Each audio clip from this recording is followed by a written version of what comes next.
దిశ student organisation నుంచి శ్రీజ ఉన్నారు. శ్రీజతో మాట్లాడేటువంటి ప్రయత్నం చేద్దాం. చెప్పండి, అసలు ఎట్లా చూస్తారు అక్కడ జరుగుతున్నటువంటి దాడి కావచ్చు, విద్యార్థుల పోరాటం కావచ్చు, అంతా జరుగుతున్నా ఈ ప్రభుత్వాలు పట్టించుకోవట్లేదు. మిగతా ఆ ప్రభుత్వంలో కావచ్చు, వివిధ ప్రభుత్వాలు కావచ్చు, చాలామంది కూడా ఎక్కువ శాతం రావట్లేదు సపోర్ట్ చేయడానికి. ఎందుకంటారు? అందరూ రావట్లేదని అయితే నేను అనుకోను. ఎందుకంటే మీరు చూసే ఉంటారు 20th జూలైన ఏం జరిగిందో. దాదాపు 1,00,000 మంది విద్యార్థులు అక్కడ చేరుకున్నారు దేశ నలుమూలల నుంచి వాళ్ళ హక్కుల కోసం పోరాటానికి, ఒకరితోటి నిలబడటానికి.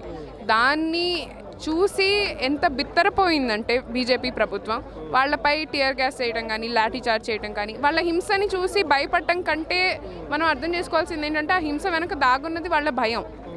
వాళ్ళు చేసే నేరాలు ఏవైతే ఉన్నాయో, మన విద్యతోటి చేసే చెలగాటం ఏదైతే ఉందో, లేదా మన ఎగ్జాముల్లో జరిగే అవినీతి ఏదైతే ఉందో, పేపర్ లీక్లు ఏవైతే ఉన్నాయో, వీటన్నిటినీ మనము ఇంకా సహించము అని చాటి చెప్పడమే కదా మనం చేస్తున్నది. ఇప్పుడు అమ్మాయిలు అబ్బాయిలను చూడకుండా బట్టలు చినిగేలా కొట్టడం, టియర్ గ్యాస్ మీద వేయడం, అదేవిధంగా అమ్మాయిలతోటి అసభ్యకరంగా ప్రవర్తించడం, లాఠీలు ఎక్కడ పడితే అక్కడ పొడవడం, ఈ సిచ్యువేషన్ అంటే చూస్తూ ఉంటే ఈ డెమోక్రటిక్ అంటే ఎటు పోతా అనిపిస్తుంది మీకు?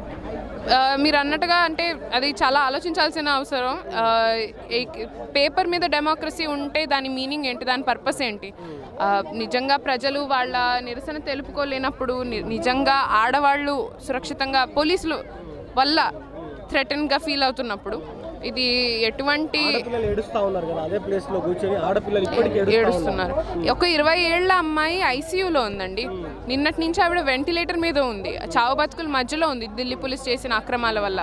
సో అట్లాంటప్పుడు మనకి కేవలం నాకు అనిపించేది ఏంటంటే, ఆ రోజు చూసిన ఘోరం తర్వాత ఆ భయాన్ని మనం ఒక ఆశగా మార్చుకోవాలి. ఎందుకంటే అంత జరిగిన తర్వాత కూడా వేలాది మంది విద్యార్థులు ఇంకా అక్కడే ఉన్నారు, జంతర్ మంతర్ లోపల ఉన్నారు. వాళ్ళ క్యాంప్ సైట్ ఏదైతే ఉందో దాన్ని మళ్ళీ నిర్మించుకున్నారు, వాళ్ళ నిరసన ఇంకా నడుస్తుంది. జంతర్ మంతర్ చుట్టూ కూడా ఉన్నారు. అండ్ అదే కాదు, ఇప్పుడు చూడండి మీరు, దేశవ్యాప్తంగా ఇది స్ప్రెడ్ అవుతుంది. ముంబైలో కానీ, పూణేలో కానీ, బీహార్లో కానీ. ఇవాళ బీహార్లో కూడా టియర్ గ్యాస్ వాడారు, బీహార్లో కూడా విద్యార్థులపై దాడి చేశారు. ఇక్కడ కూడా ఎంత పెద్ద మొత్తాన నిన్న మరుసటి రోజు ఇవాళ విద్యార్థులు, యువత, సిటిజన్స్ కూడా వస్తున్నారు రోడ్ల మీదకి. అంటే కానీ మీరు బీజేపీ ప్రభుత్వం ఉన్న చోట కూడా చూడండి, వాళ్ళు అక్కడ పోలీసులు దాడి చేస్తున్నారు, కానీ ప్రజలు రావటం ఆగట్లేదు కదా. వాళ్ళు ఎంత దాడి చేస్తే, ఎంత ఆపరేషన్ చేస్తే, ఎంత అణిచివేత చేస్తే అంత ఎక్కువ మంది గలమెత్తుతారు. అంటే అక్కడ యాంటీ హిందూ స్లోగన్స్ కావచ్చు, లేకపోతే కమ్యూనిస్ట్ స్లోగన్స్ కావచ్చు, ఇవి చేస్తూ ఉన్నారు. సో దేశ భవిష్యత్తు గురించి కావచ్చు, దేశం యొక్క ఏదైతే అంశాలు ఉంటాయో వాటి మీద దాడి చేస్తూ ఉన్నారు వాళ్ళ మాటలతోటి. అందుకని వాళ్ళని కొట్టాల్సినటువంటి పరిస్థితులు వస్తామని వాళ్ళు చెప్తా ఉన్నారు. వాళ్ళ కథలు అల్లుతానే ఉంటారండి. విద్యార్థులు యాంటీ నేషనల్స్ అని, విద్యార్థులు పాకిస్తాన్ లింక్స్ ఉన్నాయని. అంటే పాకిస్తాన్ నుంచి ఎవరో వచ్చి మనకు చెప్పాలా, మీ పేపర్లు లీక్ అవుతున్నాయి, ఇది కరెక్ట్ కాదు, మీరు ఏమైనా చేయండి అని? అది మనంతటా చేసుకోలేమా? అలాగే వాళ్ళు ప్రతి చోట ఇదే టూల్ కిట్ వాడతారు కదండి. కార్మికుల పోరాటాల్లో ఇదే అంటారు, ఇంకా మైనారిటీస్ పోరాటాల్లో ఇదే అంటారు. వాళ్ళకి నచ్చింది ఏదైనా యాంటీ నేషనల్ అంటే ఇంకా ఎవరు ఏం మాట్లాడలేరు అన్నట్టు. కానీ ఈ కథ ఇంకా నిలవట్లేదు, ప్రజలు దీన్ని నిరాకరిస్తున్నారు. సోనం వాంగ్చుక్ గారు ఇప్పటికి కూడా ఫాస్టింగ్లో కూర్చోవడం కావచ్చు, అభిజిత్ దీప్కే లాంటి వాళ్ళు లీడ్ చేయడం కావచ్చు, ఈ మొత్తాన్ని ఎట్లా చూస్తారు? నేను చూసేది ఎట్లా అంటే, ఇది ఒక మాస్ మూవ్మెంట్ అండి. దీనికి ఆ మూమెంట్లో లీడర్షిప్ సీజేపీ ఇస్తుంది.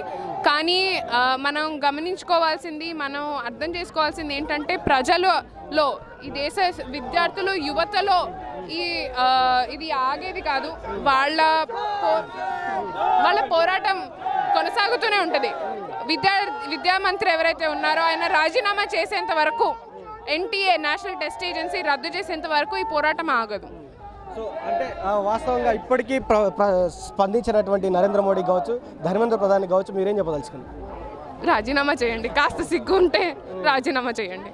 చెప్పండి, ఆ లాఠీ చార్జ్ని, ఆ విద్యార్థుల మీద దాడిని ఎట్లా చూస్తారు? అది చూసినాం మనందరం. మేము కూడా నార్మల్ స్టూడెంట్సే, కాలేజ్కి వెళ్తున్నాం, పని చేస్తున్నాం, పేరెంట్స్ అయినా ఎవరైనా. 20th జూలైలో మేము చూసిన వీడియోస్ అన్నీ అందరిలో ఫ్రస్ట్రేషన్ ఇస్తుంది, అందరిలో చాలా చాలా కోపం తెప్పిస్తుంది. ఎందుకంటే చిన్న పిల్లలను వదలలేదు, పెద్దవాళ్ళని వదలలేదు, మహిళలను వదలలేదు, అందరి మీద దాడి చేశారు. ఇంకా ఢిల్లీ పోలీస్ చేసినా ఏమైనా ఉంటుంది, కానీ నార్మల్గా మాబ్స్ లాగా వచ్చేసి నేమ్ ట్యాగ్స్ లేకుండా యూనిఫామ్ లేకుండా పిల్లల్ని కొట్టడం అది చూస్తే అందరికి కోపం వస్తుంది. అందుకే ఇలా దేశం అంతట్లో డిఫరెంట్ సిటీస్లో అందరం కలుస్తున్నాం, ఇంకా హైదరాబాద్లో కూడా వాళ్ళు కలుస్తున్నాం. ఎందుకంటే అందరి లోపల కోపం ఉంది. ఆ టిప్పింగ్ పాయింట్ వచ్చేసి ఇంకా 20th సోనం వాంగ్చుక్ గారి కిడ్నాప్ తర్వాత మళ్ళీ పోలీస్ బ్రూటాలిటీలో అందరిలో ఆ కోపం ఉంది. ఆ కోపం బయట చూపించాలని ఇలాంటి ప్రొటెస్ట్ మేము స్టేజ్ చేస్తున్నాం.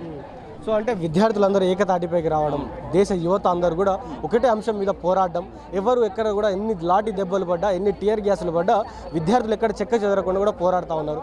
సో యువత ఐక్యతను ఎట్లా చూడొచ్చు? యువత ఐక్యత చాలా బాగుంది, ఎందుకంటే 20th జూలైలోనే అంత ప్రాబ్లమాటిక్గా ఉండే. ఇంకా నెక్స్ట్ డే 21st డే మళ్ళీ సేమ్ అమౌంట్లో పీపుల్ మళ్ళీ జంతర్ మందర్కి వచ్చారు.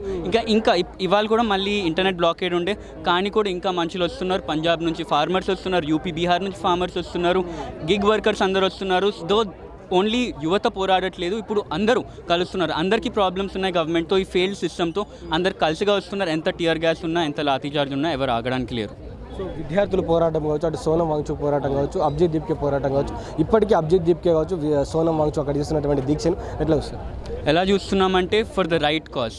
ఇంకా ఎవరు లేదు వాయిస్ రేస్ చేయడానికి. ఇంకా ఇప్పుడు ఇది ఒక్క మనిషి ఫైట్ కాదు, ఒక లీడ్ చేసే ఫైట్ కాదు, ఇది ఒక మూమెంట్లో అందరు పార్ట్గా ఉన్నారు.